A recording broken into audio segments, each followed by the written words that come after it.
नालासोपाराच्या ब्रिजच्या खाली बघा, अग्रसेनेचं पूर्वी नाव येत होतं.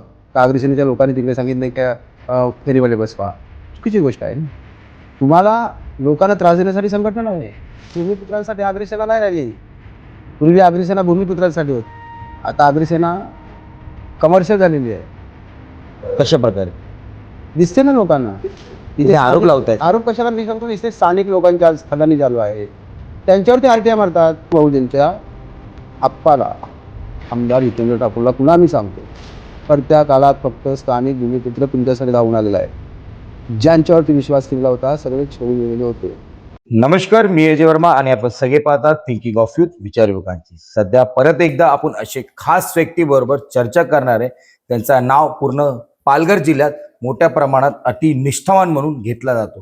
तो म्हणजे उद्धव साहेबांचा शिवसैनिक जनार्दन पाटील. जनार्दन पाटील यांची चर्चा आपण केली तर गेले अनेक वर्षापासून त्यांची कामगिरी म्हणजे लोकांच्यासाठी धावणारा, ग्रामीण पट्ट्यात अति मोठ्या प्रमाणात काम करणारा अशा व्यक्ती म्हणजे जनार्दन पाटील. सध्या आपल्या बरोबर ते भरपूर वेळानंतर आता भेटलेले आहे. आपण त्यांच्याबरोबर चर्चा करणार आहे. निवडणूक नंतर आता कशी परिस्थिती आहे वसई विरारची. गेले अनेक वर्षापासून आता वसई विरारमध्ये कुठलाही नगरसेवक नव्हता, पण आज नगरसेवक सुद्धा आणि त्यांचे महापौर त्यांना भेटलेले आहे. कशा प्रकारे संपूर्ण कामगिरी आहे त्याबद्दल आपण थेट जनार्दन पाटीलशी चर्चा करणार आहे. जना मामा, तुमचा हार्दिक स्वागत आमच्या चॅनलवर. काय म्हणा, भरपूर दिवसापासून आपली चर्चा होते. कशा आता निवडणूक नंतर कसं चालू आहे तुमचं? एकदम शांत काम करतो. मुलाचं लग्न आहे त्यामुळे लग्नाच्या गडबडीत. ज्या प्रकारे आता वसई विरारमध्ये पहिल्यांदा आपल्याला पाहायला भेटलं असेल का बहुजन विकास आघाडी पक्षात आहे आणि त्यांच्या विरोधी पक्ष म्हणजे भारतीय जनता पार्टी. 44 नगर त्यांचे, यांचे 71 नगरसेवक. कशा प्रकारे आता वसई विरारमध्ये काम होताना आपण पाहताय का? आता बरेच वर्षानंतर प्रशासक गेलेले आहे आणि आता सत्ता बहुजनची आलेली आहे. विरोधी पक्ष म्हणून भाजप बसलेलं आहे. काम केलं पाहिजे, प्रत्येकाने काम झालं पाहिजे. लोकांची जी काही समस्या आहे त्या सोडल्या पाहिजे. आमचं काम आहे, झेंडा घेऊन आम्ही 5 वर्ष रोडवर राहणार आहे. काम नाही झालं, आंदोलन करणार. शिवसैनिक स्टाईल. आमचं काम आहे. 5 वर्ष आमची सत्ता नाही आणि ते नगरसेवक नाही, परंतु आम्ही लोकांसाठी काम करणार, रस्त्यावर काम करणार. लोकांची कामं नाही झाली, आंदोलन घेणार, महानगरपालिकेवर मोर्चे काढणार. पण ज्या प्रकारे आपण आता पाहिलं असेल का मोठ्या प्रमाणात आता सुद्धा जे काय रोडची जे काय साफसफाई चालू आहे ते माझं लेटर आहे. तेच माझा प्रश्न आहे का तुम्ही फेरीवाल्यांना म्हणजे सत्ता बसल्यानंतर त्याला उद्ध्वस्त करताय? नाही, फेरीवाल्यांना मी उद्ध्वस्त नाही करत. मला नायगाव ते विरार पर्यंत सगळे रस्ते खुलले पाहिजे. फेरीवाल्यांसाठी रिझर्वेशन जागा असेल तिथे मार्केट बांधा, त्यांच्याकडे पावती वसूल करा. महानगरपालिकेने त्यांची कमाई पण करावी, पण ते कुठेतरी एक साईडला बसवा. रस्त्यावरती लोक येतात जातात, कामावर जाण्यासाठी लोक आहेत, किंवा कोण हॉस्पिटलला जात असेल तो माणूस पोहोचू शकत नाही हॉस्पिटलपर्यंत. एवढे ट्रॅफिक आणि सगळ्याच ठिकाणी रस्त्यावरती गाड्या लागल्या. त्यात जास्तीत जास्त बांगलादेशी लोक आहेत. मी रात्री 9च्या नंतर गाडी घेऊन रात्री निघतो आणि बघतो बांगलादेशी जास्त फेरीवाले आहेत. एक लक्षात घ्या. कुठल्या परिसरात अतिउत्तम म्हणजे जास्त नालासोपाराच्या ब्रिजच्या खाली बघा, अग्रसेनेचं पूर्वी नाव येत होतं. का अग्रसेनेच्या लोकांनी तिकडे सांगितलं की फेरीवाले बसवा. चुकीची गोष्ट आहे ना. तुम्हाला लोकांना त्रास देण्यासाठी संघटना नाही. कोण हॉस्पिटलला जात असेल, कोणाचे ॲम्ब्युलन्स असेल, कोण बिमार पडला असेल तर ते लोक कुठून जाणार? आणि मग तिथे अग्रसेनेचं नाव येत होतं, कैलास पाटीलचं नाव येतं. कैलास पाटील उठायचं नाही. आणि त्या दिवशी पण मी एक नगरपालिकेवरती अग्रसेनेचे काही लोक गेलेले बसलेले. अरे तुम्ही पहिला रस्ते खुल्ले करा ना.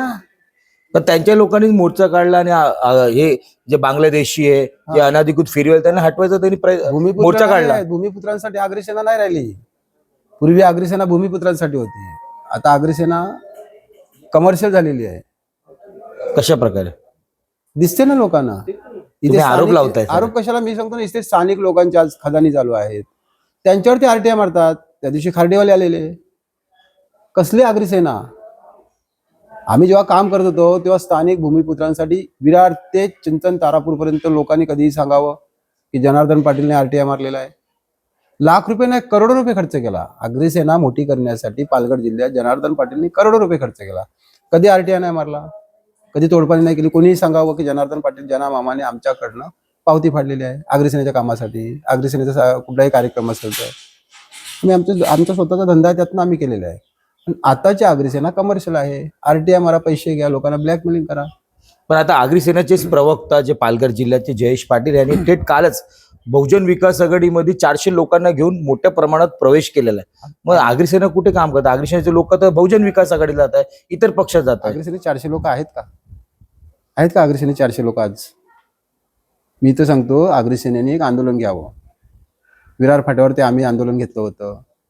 15 ते 20,000 लोक जमा केली होती. आता एकदा पुन्हा आंदोलन घ्यात ना. लोकांना समजलं पाहिजे ना तुमच्या मागे किती लोक आहेत. का नाही आंदोलन घेत? रस्ता रोको का नाही करत? रस्त्यावर का नाही उतरत? दिसेल ना भूमिपुत्र तुमच्या पाठीशी आहे की नाही, दिसून येईल. आम्ही असताना काम केलं ना, चांगल्या पद्धतीने केलं. आज शिवसेनेत आहे, शिवसेनेचं काम करतो, लोकांसाठी कामं करणार, प्रश्नच येत नाही. आणि आगरी समाजासाठी तर आम्ही आहेत ना. आगरी समाजासाठी, अनेक समाजासाठी, स्थानिक भूमिपुत्रासाठी आम्ही आहेत. समाज म्हणून मी लोकांची आज पण कामं करतो ना.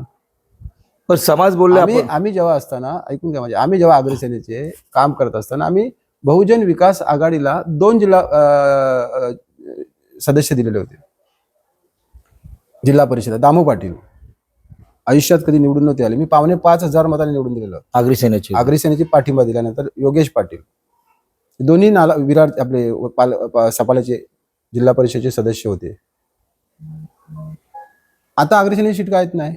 आता तर भारतीय जनता पार्टीने पण त्याला तिकीट दिली, एक निवडून आगरी सेना राहिलीच नाही ना, ती भारतीय जनता पार्टी झाली.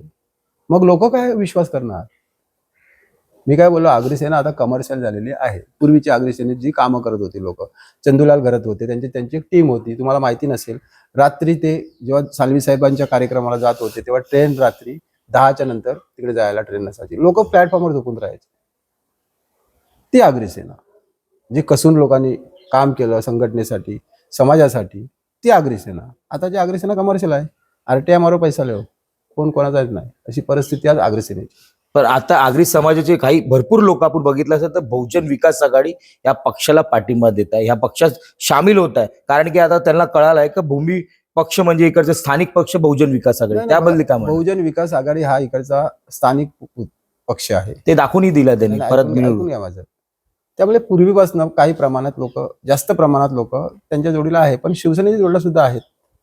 असं नाही की आगरी समाजाचे लोक. मी आहे ना, मी शिवसेने जोडलाय ना, उद्धव साहेब जोडलाय ना, पडत्या काळामध्ये पण आहेत ना. आम्ही गद्दार गेले आमचे 40 सोडून, आम्ही आहेत ना.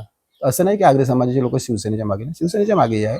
भूमिपुत्रा स्थानिक असल्या कारणाने विरार वसईचे लोक जास्त प्रमाणात त्यांच्या जोडीला आहेत. आणि आजही बहुजनला वाचवण्यासाठी आजही भूमिपुत्रच धावून आलेला आहे. मारवाडी, गुजराती आणि भैया नाही आले. तुम्ही भैयात तरी सुद्धा राग नका मानू, कोणी नाही आले, ते भाजपच्या मागे धावले. आता पण बहुजनने सुधारला पाहिजे. पडत्या काळात फक्त एक स्थानिक भूमिपुत्र तुमच्यासाठी धावून आला. भूमिपुत्रांची आता इज्जत करायला शिका, असं मी सांगतो. ज्या प्रकारे आपण बघितलं असं की वसई विरार असो या ठिकाणी आता शिवसेना उद्धव बाळासाहेब ठाकरे पक्ष आणि शिवसेना शिंदे गट या दोघांचं नामोनिशाण हळूहळू कमी झालेलं आहे. शिंदे गट मिळतच नाही आपल्याकडे.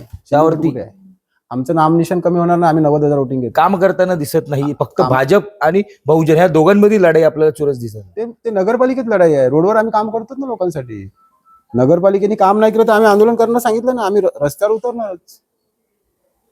परत एकदा रस्त्यावर उतर. आमचं 5 वर्ष आंदोलनाशिवाय आम्हाला, आमच्याकडे पर्याय मार्ग नाही. जनार्दन पाटील त्याच स्टाईलमध्ये. हा, त्याच स्टाईलमध्ये. पुन्हा मी सांगतो, बहुजनच्या आप्पाला, आमदार हितेंद्र ठाकूरला पुन्हा मी सांगतो, पडत्या काळात फक्त स्थानिक भूमिपुत्र तुमच्यासाठी धावून आलेला आहे. ज्यांच्यावरती विश्वास केलेला होता सगळे सोडून गेलेले होते.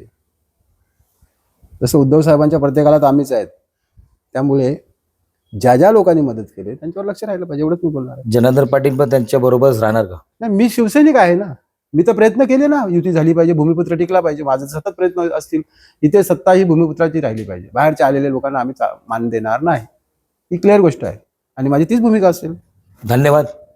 बघितलं, हे होते जनार्दन पाटील, ज्याप्रमाणे जे नेहमी आक्रमक बोलतात आणि भूमिका घेतात त्या प्रकारे त्यांनी परत एकदा सांगून दिलेलं आहे का या वसई विरार वाचवण्यासाठी बहुजन विकास आघाडीला मोठ्या प्रमाणात उभा करण्यासाठी आताही भूमिपुत्र त्यांना पाठिंबा देतोय. कारण की भूमिपुत्र नसेल तर इकडे कामगिरी होणार नाही. आणि भूमिपुत्र एकमेव असा समाज आहे जो लोकांना जोडून पुढे घेऊन काम करत असतो. ज्या प्रकारे जनार्दन पाटीलनी आगरी सेनेबद्दल सांगितलं का जयेश पाटील हे काय होते, कशा प्रकारे होते आणि आगरी सेनेला वाढवण्यासाठी जनार्दन पाटील यांनी काय काय केला होता तेही सुद्धा त्यांनी सांगितलेलं आहे. आणि आताची परिस्थिती आगरी सेनेची काय आहे तेही तुम्ही समोर बघत आहे. प्रत्येक गोष्टीची अपडेट आमच्या चॅनलमार्फत आम्ही पुढेही दाखवण्याचा प्रयत्न करू. चॅनलवरती नवीन असाल तर कृपया करू चॅनलला लाईक, सबस्क्राईब आणि शेअर करायला विसरू नका. धन्यवाद.